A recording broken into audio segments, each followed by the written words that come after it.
Hello, everybody, and welcome to another podcast of the Footie Femme Fatale podcast. And this is the Euros special. 2025. 2025. So the special that we're gonna talk about the Euros. Not only that, before the Euros, there was the end of the season and off season. A lot of things happened, including weddings and transfers. So let's just get to it. Do a deep dive on the Euros, and roll the intro. Turn the volume on for a woman's football show. You're listening to Footie Femme Fatale, a women's football podcast. All right, a women's football podcast, and today I am joined by my co-host, Kyra. Welcome back. Hello, very, very good to be back. Super excited about our first special podcast episode around Euro 2025. And we've got so much to discuss, right, Tammy? We have so much to discuss. So, first of all, if you don't know, if you're not familiar with the European Championships, in shorter terms, the Euros of 2025, it's a recurring event that happens every 4 years somewhere in Europe. This year, it's hosted in the lovely country of Switzerland. And there are 16 teams competing that they all qualified for, including the host nation, divided into 4 groups. And the tournament will run from the 2nd of July, which is actually today because we're a bit too late on everything, until the final on the 27th of July. So there's 2 nations, and Kyra, maybe you want to mention, that are first-time goers, or how do you say it? Debutants? Debutants, yeah, debut country to a tournament. So it's Poland and Switzerland. Switzerland, the home nation. It's Poland and Wales, which is very exciting for those 2 nations. And also because, obviously, Poland has a very special player that plays in Barcelona by the name of... which we've also mentioned in a previous podcast as our Footie Femme Fatale of the month, I think. Yeah. I think basically she scored a lot of goals in the Barcelona jersey. But hopefully she can lead her team of Poland national women to a good group stage and further on. Yeah, and so Wales, the defending champion. I'm sorry, go for it. Oh no worries. But also in Wales, it came as a surprise to me as it's their debut tournament, because they're a big sporting nation, not necessarily in size. It's a small nation, right, in the UK, but they have a strong history in football. So I think this could be very exciting, and I think it could stimulate a lot of interest, like these tournaments do, right, in these countries, and everyone gets really pumped up and want to support their country. So exactly.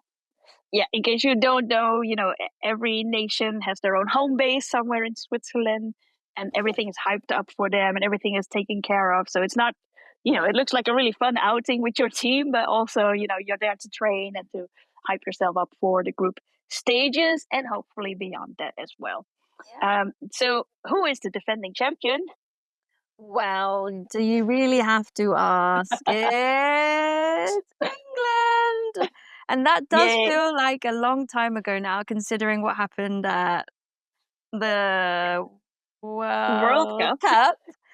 That was quite painful because that image is much more vivid. But yeah, they are the defending champions, and very interesting, right, Tammy? Because they're in... Well, we'll speak later about the groups, or are we going into that now? We're going into that? We'll speak later about the groups, but yes. So this is just a quick overview of the Euros. In case you haven't noticed, there are special kits around the Euros. So I'm wearing the Dutch one. There's a special England one, a special Spain away kit, I think, for the Euros as well. We did mention the jerseys, and we kind of predicted that there were going to be new jerseys for the Euros, and yes, they are available. So hyped for that. So what else about the organization? There's going to be a record prize money this year. So last time, meaning 2022, it was delayed with a year because of COVID. But the record prize money is now going to be 41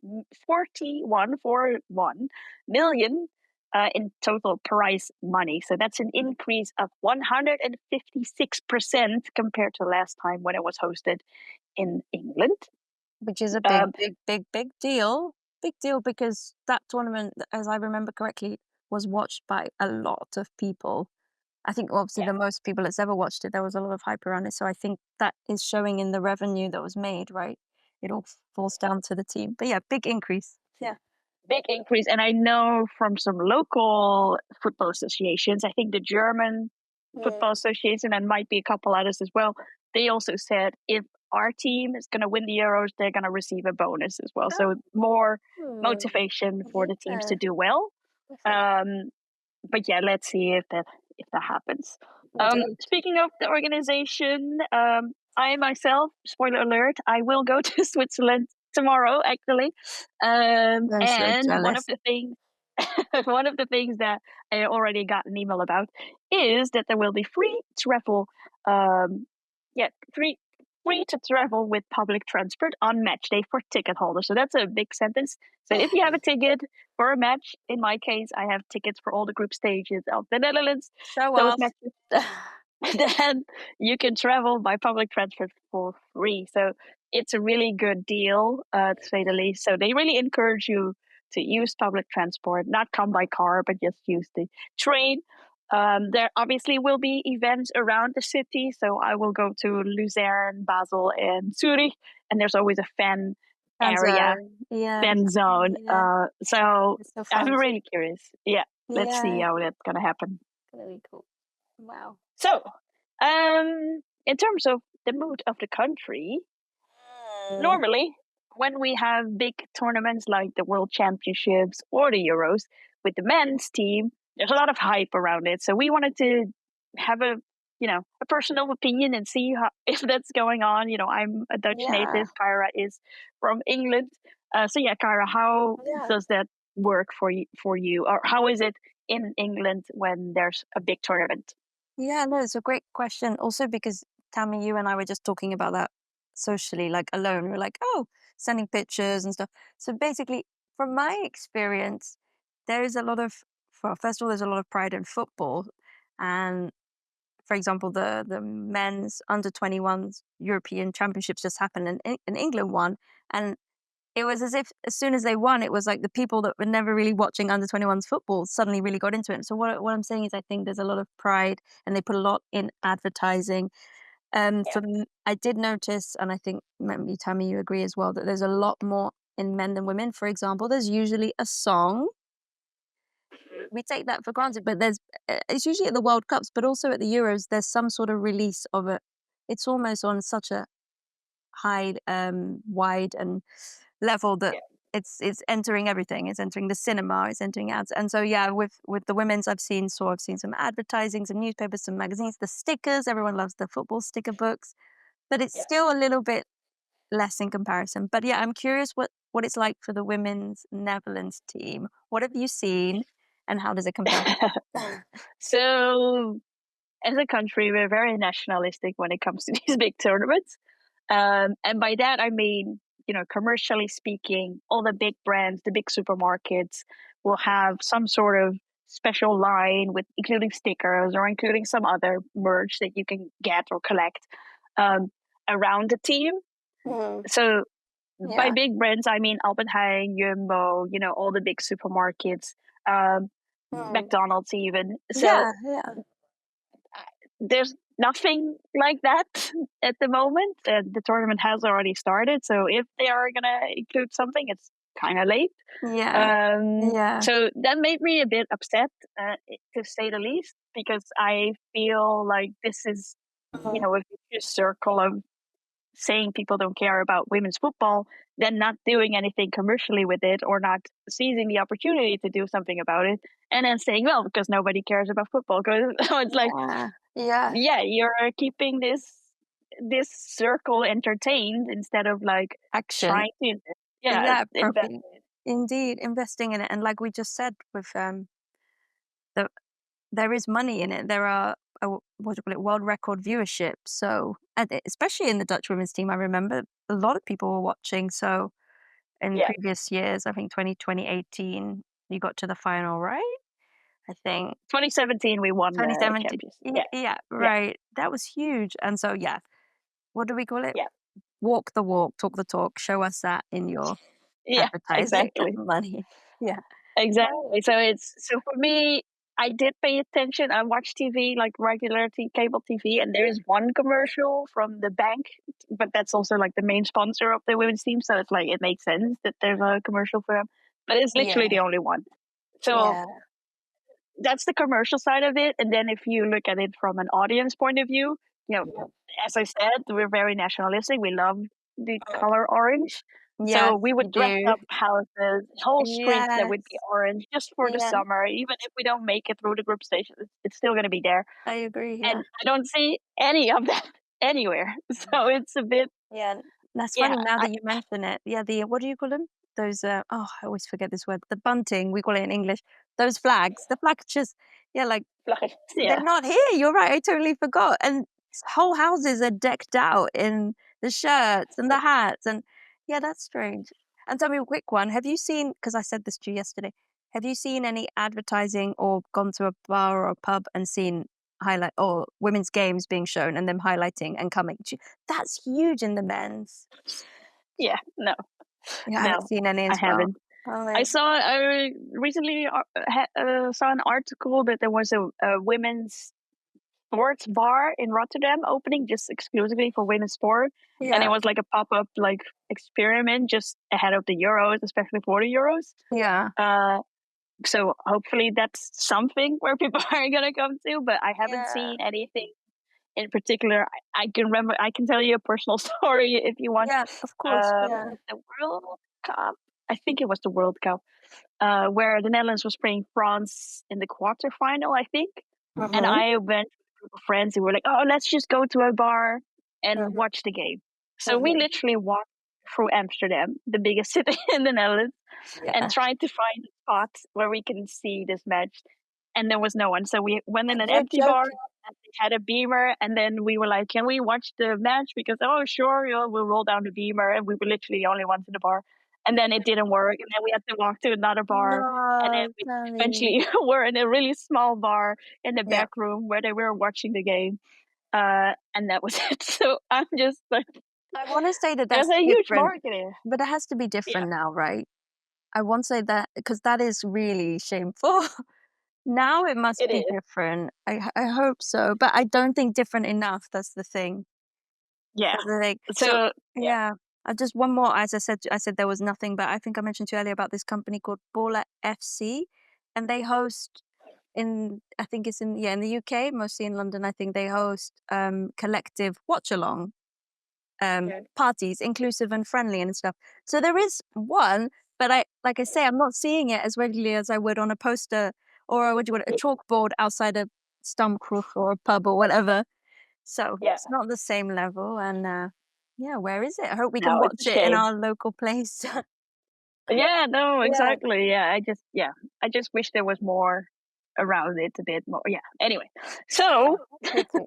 that's it. Let's just go and focus on football. The Yes. reason why we're watching it. So yeah, we actually just saw the first match of the tournament, which was Iceland versus Finland, and surprisingly, Finland won with 1-0 against Iceland, and there was a red card that nobody really noticed what was happening No. there. Yeah. Um, What? so yeah, the first red card was given already in the first match, and then later today, or in a few minutes, actually, we have to wrap this up soon to watch that match. The Yes. official opening match will happen, which is Switzerland versus Norway. Big Um, deal. Yeah. Big deal. I'm also curious to see how much of the Swiss people are going to show up to these Ah, events. that's a good point. Uh, Yeah. Yeah. Yeah. But yeah, Mm. let's see. So that's Group A. So we have Iceland, Finland, Switzerland, and Norway in Group A. If Uh-huh. we take a closer look at Group B, the first matches will be Belgium versus Italy and a Iberian head-to-head, Spain versus Portugal. That's Um, interesting. Oh, spicy. oh, Mediterranean heat. Uh-huh, uh-huh. Then Group C, we have Denmark versus Sweden, another Nordics 1-1, and then Indeed. Germany versus Poland. Our So debut country right there, Poland. yes, That's big. so Yeah. taking on a big one, Germany. Uh-huh, uh-huh. Then the group of deaths, our favorite group. Yes. Tammy and R's favorite group. which is Wales versus Netherlands will be the first match of Group D on Saturday, and then later that night France versus England. Why is it the group of death? Tell us, Kyra. Well, I mean, do we have to explain, really? If you're listening and watching us right now, you know why. No, okay, let's be honest. Wales, I mean, it's a debut country, but the underdog is an issue here because we spoke about this earlier. Going in with no pressure can often be the best solution to winning, and especially getting out of the group stage. So yeah, group of death, because of course former champions are in there, and then maybe I can even go on because statistics have shown us that Opta have released their stats and shown us that Spain are favourites to win, but they're in Group B. But France are third and England are second, and Netherlands not too far away. Meaning this is a group of death. It's a very strong group. We have a lot of European talent, a lot of Champions League players. So very exciting. And it also emphasizes again that, in regards of England and also France, the local leagues do affect their national leagues, national teams as well. So meaning that's true. Yeah, the leagues are very strong in terms of level, like high, professional level, but then also, the teams that are competing in those leagues. So they push each other to be better, basically what I'm saying. That's so true. Yeah. And that also reflects in the national team. But then Netherlands, the local league in the Netherlands is not that great, but it is a league where people start and then grow into bigger leagues. Very much so. And you have, of course, the very talented manager that we have in England. So you're very strong leadership coaching positions as well across the board. So that's really important, I think. And that's why I think you're a silent underdog, and it scares me. That's all I'll say. Let's see. So if we're talking about, in case you don't know who we're talking about, in this case, Serena Wiegman. The only manager that hasn't lost a match at the Euros. That's because she won with the Netherlands in 2017, all of the matches, and then she won all the matches with England in 2022 as well. Amazing stat. Wow. Yeah. So let's see if she can continue that stat. But she has the biggest hurdle already against France on Saturday. Indeed. All right, let's move on to the Femme Fatale to watch. Bon Mati. Everyone knows Bon Mati. Very, very talented Barcelona player. And she doesn't need introduction. I believe she also won the balloon. Twice, right? Yeah. So but tell me. Yeah. There was a bit of a scare because she was in the hospital a couple of days. Yes, tell us, because is she playing? Is she starting? Well, who knows? Tell us what happened. She is on the training. Yeah, she is with the squad. She is training. She still has an adaptable training schedule than the others, but she is recovering and she is probably gonna play. Maybe not full minutes, but she is. So what she had like an infection or something. I forgot the details. I want to say meningitis, which really shocked me. It was meningitis. I think, I think so. Yeah, which is quite serious. It is quite serious. Yeah, but anyway, she's a strong lady because she's already back. But definitely one to watch. Femme Fatale to watch because she's just basically top of the league out of all of the women competing. Absolutely. And swiftly followed by Alessia Russo. And I want to say, because I have this fact in my head, Golden Boot player for the last European Championships. I think she scored the most goals, right? Or was that at the World Cup? Oh no. The top goal scorer of the top goal. So I know she did a very beautiful back heel goal. That one I remember the last Euros. And I'm pretty sure she was up there. But basically, one to watch, very talented goal scorer. Arsenal. Yep. Arsenal player. I should be more sure in myself that yes, but no, Arsenal player, and yeah, just young and very confident, and I think a super talent. And tell us a bit about the Netherlands player who's not a captain but has a last name that sounds like a captain. Tell me. Yes. So Wieke Kaptein, which kind of roughly translated to kapitein, which means captain. So Wieke Kaptein transferred from Twente to Chelsea this season, or the previous season, and she has been basically in the starting lineup a lot at Chelsea, and she's really been proving that she's a young player. I think she's 19 or 20 years old. It's very young. So young, yeah. But yeah, she's really growing to be a very valuable player, not only for Chelsea but also for the Dutch team, because in the Dutch team there's going to be the old team members are going to depart at some point. So she can definitely fill in one of their shoes going forward. So midfielder, but very much on track. So keep an eye out on Wieke Kaptein as well. Yeah, and also a Chelsea player, which we always support. I mean, I'm a neutral fan, but yeah, that's true. That's true. Oh, sorry, I'm just seeing on the opening ceremony on the left. I should not be commenting, but okay, opening ceremony in the second match. But anyways, so the next one we wanted to mention another Spanish player, which I think says a lot. Maybe Spain is a team that we should be watching, but she is Claudia Pina Pina, and Barcelona player as well. She is the top scorer at the last UEFA Champions League tournament, and I just figured out she also scored the goal off the bench to beat England in the UEFA Nations League. That knocks them out. Whew. So really, yeah, I didn't make that connection, but that's painful. But that is something. I think she could be a fire that could come to haunt us all. I mean, the people we're mentioning, we're expecting them to grow in the tournament and show their talents. One more I had on my list was Salma Bacha, who's also she's not even a attacker. She's actually a left winger, or left back even. But she always sprints ahead and does the assist and then let someone else score. But she's has a very attacking mind for a defender. So it's very interesting to see her play, and she's very fast as well. Nice. So yeah, just throwing out some names for all of you to keep an eye on. Very exciting.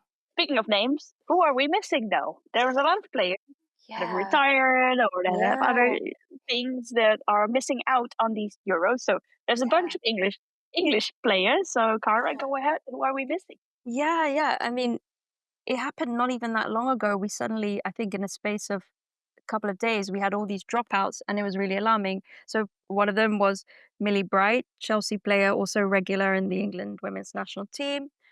She hasn't retired, but she's out basically for mental health reasons. She says that she's not able to give 100% after post the UEFA Nations League, post regular league football, FA Cup, all those competitions. She said she's basically got burnout, and I think it's really we've had discussions about this, but it's a shame that a player at that level feels that she has to back out because of health, and also physical health and mental health for one of the biggest tournaments in her career, that I find hard to grasp. And she's not the only one, but she's one of the ones that the big names. And Mary Earps and Fran Kirby both retired and officially and have left the England squad, and that's obviously a big shock because they've been very consistent, regular, as you know, Tammy, strong players, and they got on it. So they're retiring from the national team. They're still in their that's club, important. Right? Yeah, that's important. Yeah.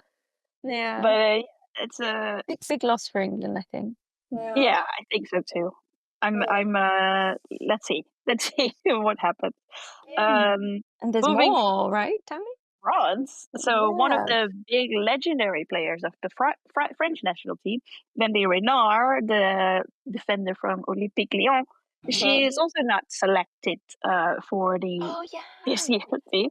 So that too, which is also an interesting one because it doesn't look like she said she would retire or in anything in that regard. So I think it's just a matter of the manager saying, "Hey, you're too old," or maybe something like that. So yeah, it's a big miss because also she was also the captain, so a She bit was a weird. personality as well. That sometimes it's not just the player you need the experience and the personality in the dressing room, and Yeah, she's not there now. exactly. So yeah, and then on the Spanish team we have one of the people that we also frequently discussed, Jennifer Hermosa, the one that was kissed, allegedly kissed by our good friend, not. But maybe I should edit this out. Yeah, maybe. Anyway, A anyway, wanker. yeah, Oh, no, sorry, no, too much editing now. I'll just bleep everything. That's great. But yeah, no, she was not selected. Montserrat, the trainer of the Spanish team, she basically said, "Well, it's not because of that." She was trying to explain it's not because of that, but we want to give her some space and we're gonna want to give her some rest, blah blah blah. So that's why she's not selected. Also, she plays in Mexico, which shouldn't be a difference, but obviously, And Tammy, going back and forth. do you know if Hermosa came out and responded to any of that, or she kept quiet? Or she said anything I how she feels? don't think she did, but I'm not sure. Maybe she did. Yeah, Not sure. she's had a hard Yeah. time of it, but hopefully she's doing okay. Yeah. Then obviously there's also some injured people. So the Portuguese national team are missing their biggest player, Kika Nazaret, also from Barcelona. The Swedish national. Yes. Rolfo, if you say it in the true Spanish manner. She's also missing. And then also from Sweden, we have Vuzovic, who we also mentioned. She's pregnant, so that's why she's not coming to the Euros either. So that's the goalkeeper of Sweden. So that's a few that we're missing. There's probably more that we're missing, but yeah. Moving on to our next segment, Let's see. which is cue the romantic Titanic. My heart will go on music. Euros couple. Euros couple. So as you know, if you're a frequent listener to our podcast, we're not only talking about football, we're talking about the athletes, we're talking about anything diversity, equity, and inclusion related, which also includes the queer community, so the LGBTQ plus athletes in the women's football game, and out TV or out sports. They have provided a list of all of the queer and out players, and there are 73 players that are out, which I think is 20% or something like that. Okay, yeah. No, is that true? Maybe not. I can't count. Anyway, it's sounds about large right. number. 20%. Yeah. Like a fifth of yeah. So just to name a few couples out there, I'm which curious. could potentially lead to like some rivalry. And Indeed. one we already mentioned, Pernilla Harder and Magdalena Eriksson. So Pernilla Harder from Denmark and Magdalena Eriksson from Sweden. They actually have to play against each other in their first match because they're in the same group. So yeah, that's huge. That's huge. And that's huge. And they're also captains of their respective nations, so they also have to do the pass together and everything. No way. That is one to watch. Literally, that moment. Yeah, exactly. Then we have Ingrid Engen, the Norwegian player. She and Mapi Leon, also from Barcelona. Engen actually moved, but we'll talk about that in a bit. Mapi Leon was not actually selected for the Spanish national team, but they are a couple. Then we have the British couple, Dutch and British couple that we all love, famously known as Mead Dema. Mead Dema. I like it. I like it a lot. Beth Mead and Viviane Miedema, a very famous couple, to say the least. They also were together at the Champions League final, where Viviane Miedema walked on the grass after the final and started crying. Well, there's some pictures. They also had the very romantic ACL shed injury together. Yes, they've been through it very all. Romantic. They've been through it all, indeed. And then there's some rumors, which I'm gonna now throw into. Well, I've seen this on Instagram, so I think it's probably true. She's done her research, guys. Exactly. There's the German player Lia Schuler, and apparently she's in a relationship with Martina Piemonte, who's from Italy. They're not playing together against each other yet, but maybe. And then Lucy Bronze is on the DL, kind of dating Ona Battle, who is from Spain. So yeah, if Spain and England end up in the final, that's the two people you need to watch, because that will be an interesting. So yeah, those are the Euro couples. You see, Europe, big country, everybody loves each other. So that's beautiful. Yeah. That's beautiful to see, and I would say it adds an extra human element to it. No, it's really nice. I think everyone likes a story, and yeah, so I think it's really, really fun. And to be honest, we're really lacking this on the men's side anyway. So it's good to know. This discussion can't even happen. It's just completely not even out or open, and that's a shame. Yeah. Yeah, exactly. It's crazy. So, yeah. All right, let's move to the off-pitch antics. The off-pitch antics. So, speaking of couples, during the off-season, or the 1.5 week that most players had, most people went on holidays, had their time in the sun or in the snow or wherever. But a lot of people were actually getting married. We saw that in the winter break as well, but now there's actually a lot of weddings that happened in the June break. So to quickly mention, I'm just going to quickly mention this, because otherwise it's going to be a very long podcast. I'll put a picture here or here. Depends on, I don't know how the editing is going to be. But so yeah, Danielle van der Donk married her partner, Ellie Carpenter from Australia. They actually had a huge Vogue Vogue documentation of their day, so it's really cool to see the cake and the games and all the players that were also there. Like basically all of the Lyon team players were there. Some Dutch national team members as well. That's so cool. Nice. So yeah, that was I think the biggest glamorous wedding that was happening. Leia Alexandria from Spain, who played for Manchester City. She also got married. And then it was literally the day after that, it was announced that she moved to Barcelona. So I'm already getting ahead of myself. But she has moved from Manchester City to Barcelona. So it was like, but wait, didn't she get married? Yeah, she did get married. Why am I not seeing? What's happening? Oh, yes. So yeah.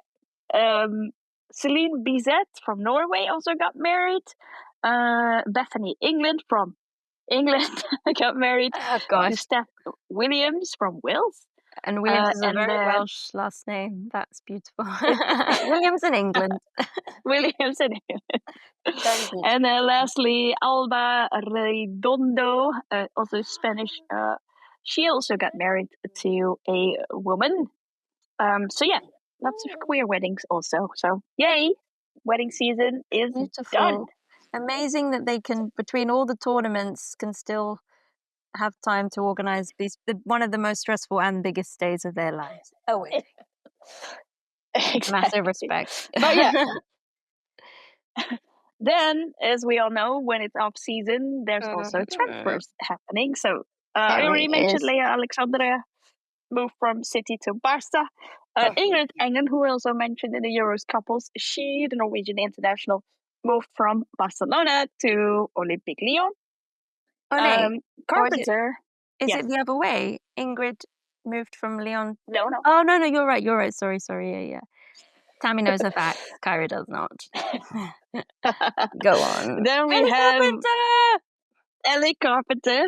And this was already rumored a lot that she and Ashley Lawrence were going to swap places. They play on the same position.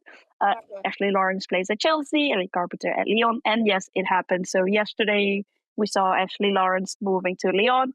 Yeah. And then today it was announced that Carpenter moved to Chelsea. Which makes sense, because Carpenter wants to be in London, because Danielle van der Donk is also moving to London. And she will play for the London City Lionesses. Yeah, that's cool. Another club from Michelle Tang. Very cool. Then Jules Brandt moves from Wolfsburg to Lyon. So Lyon and Chelsea are basically spending a lot of money. And last but not least, Olga Carmona will move from Real Madrid to PSG. So busy. Yeah, the transfer window is still open. There's probably going to be more big names popping up. None of them have broken the record like they did last season with Naomi Gurma, but maybe we'll see. Yeah. We know what's interesting, Tammy, with the transfer stuff. We need to see how this tournament goes, because I feel in every big tournament there's always a player that shocks or stands out, someone usually young, and then their career from that point onwards changes. So this could be something to keep an eye on when regards to the transfer window. Yeah. I remember that happening with Esme Brugs. She was transfer free from PSV Eindhoven, and then the World Cup happened, and then she was, doing these amazing goals, and then Barcelona was like, maybe come to ours. And then did that happen? She went to Barcelona. Yeah. Wow. There you go. Wow. So do well at the Euros. So I think we're at the end of our podcast, meaning let's just watch I think we're already missing the beginning of the other match. You can see the time there. It's already past 9. Exactly. So we have to it's 2 minutes in and it's 0-0. That's all we need to know. Okay. But Tammy, with the most important thing, Tammy is on her way to Switzerland tomorrow, guys. Yes. You have to keep an eye and look out for the Footie Femme Fatale mic, because she will be there. It is. Bring it closer, Tammy. Bring the mic closer. She will be coming to you. Indeed, yeah. So yes, I will be there with my friend Runida. We're going to do a road trip. So do send us your questions or what you want to see. We're going to go to Lucerne, Zurich, and Basel. We're all going to do the full experience. So we're going to do the fan walk. We're going to look at the fan zone and everything. I'll bring the mic and see if people want to talk to me. If not, I'll just bring it for myself and present something, I guess. But yeah, I will be there wearing this jersey, obviously. But yeah, also bringing this mic with me along the way. So excited. And also the road trip itself. So if you have any questions, if you want to reach out, let me know. Send us a message at Footie Femme Fatale. And yeah, that's pretty much it. We'll make a podcast on location from our camper van as well. Exciting. So jealous. Keep me posted. Keep us all posted. Take many photos. We want to hear it live on the ground from Switzerland. Live from Switzerland. Indeed. No, it's going to be really cool tournament. Nice one. I hope so. Yeah, it's going to be great. I'm really excited. Okay, so thanks, Kyra, for joining. Thank you, Tammy. Yeah. If you want to do a podcast from Switzerland, let me know. We can just virtually do it if I have some proper Wi-Fi. Wait. Are you just saying this to me now? Are we wrapping up this podcast? No, we're going to wrap it up now. Oh, no. What are we... Oh, yeah. It would be good if you said, nah, I don't want to. I would love to. I'd love to do virtual live, anything. I want to follow your journey and Rowlina's. So. Yeah. Well, thanks. I'll talk to you soon. And yeah, everyone, enjoy the Euros. Keep watching. Keep those numbers up so we can say to all the big supermarkets, you should have invested in this because people are watching. People will be watching. It's the biggest football tournament of the summer. Don't miss it. Exactly. All right. Peace out, everyone. I'll see you. Auf Wiedersehen in Switzerland. Auf Wiedersehen.